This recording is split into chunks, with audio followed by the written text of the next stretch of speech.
Apa sih yang terkandung dalam pendidikan yang benar? Apa yang para pendidik dan orang tua pertimbangkan di saat kita berbicara tentang pendidikan? Apalagi yang berkaitan dengan apa yang anak-anak kita akan pelajari atau kita yang sudah dewasa perlu pelajari jika kita masih akan terus menimba ilmu. Inilah yang akan kita ikuti saat ini di sumber dan tujuan pendidikan yang benar bagian ketiga. Yang saya tampilkan di layar di setiap pembahasan adalah murni kata-kata dari buku Membina Pendidikan Sejati.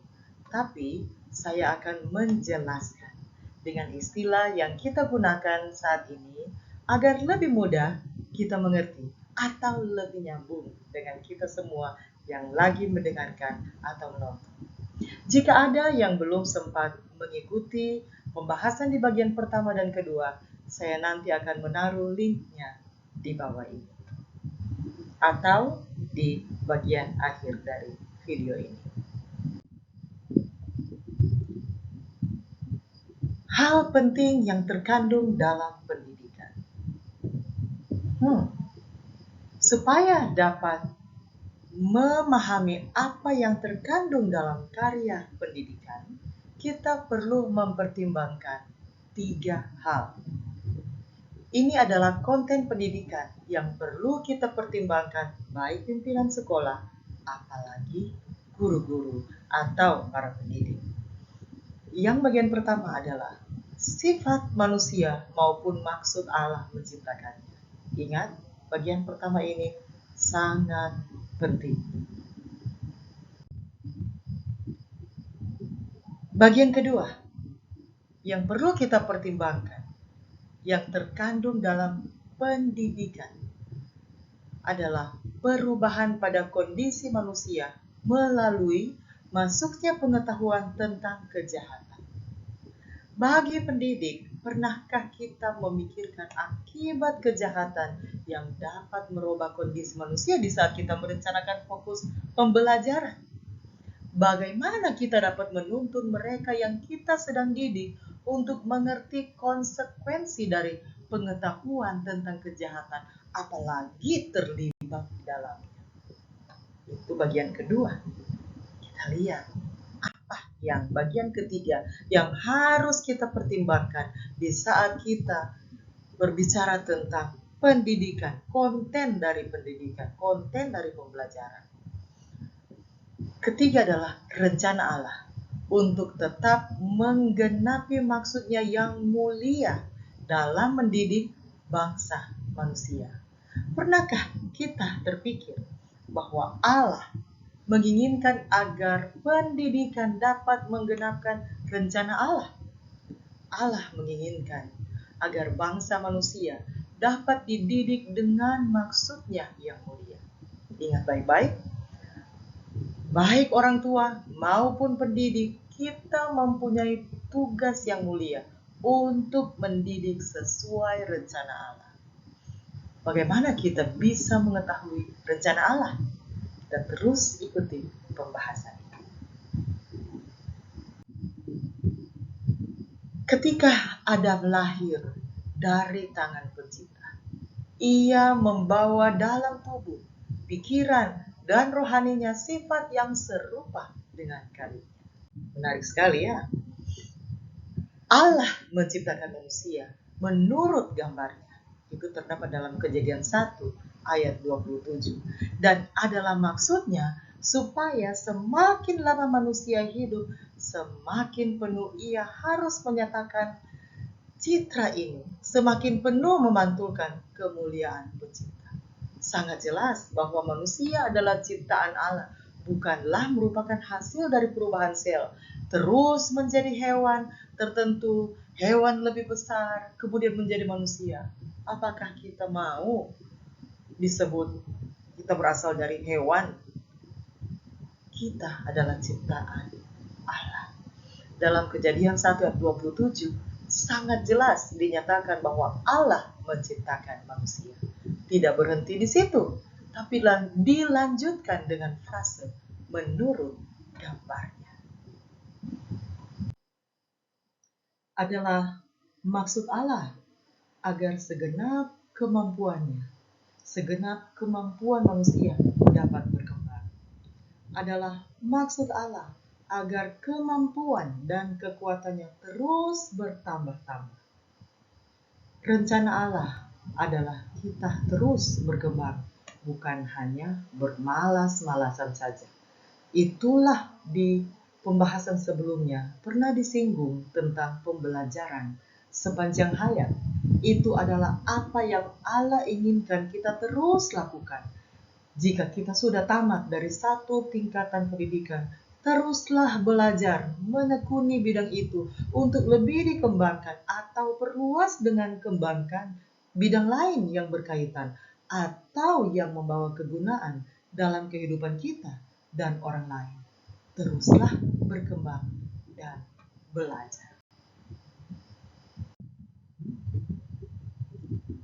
Ruang jelajah yang diberikan pada mereka sangat luas. Siapakah mereka itu? Mereka adalah manusia pertama yang diciptakan di Taman Eden. Lapangan riset terbuka bagi mereka yang sangat mulia. Rahasia semesta alam yang dapat dilihat, keajaiban-keajaiban dari Yang Maha Tahu. Ini terdapat dalam Ayub 37 ayat 16. Semua ini mengundang penyelidikan manusia.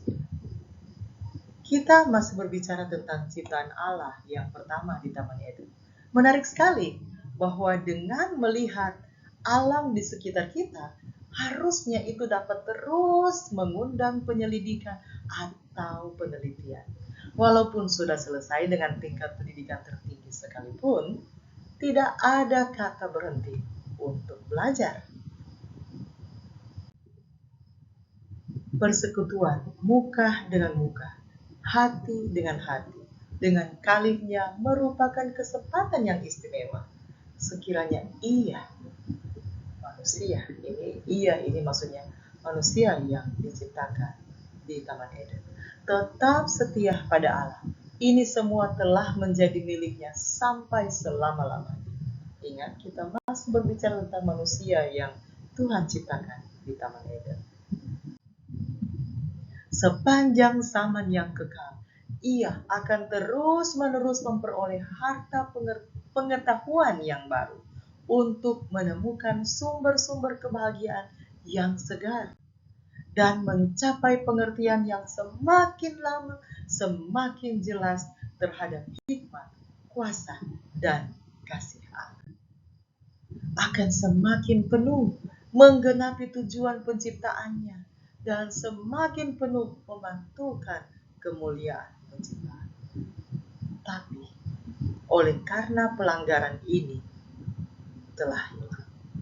Karena pelanggaran, kesempatan belajar yang mulia telah hilang.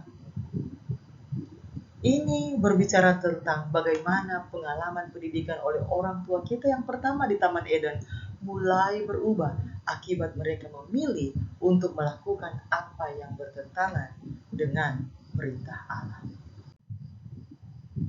Melalui dosa, keserupaan dengan ilahi itu telah rusak dan nyaris terhapus.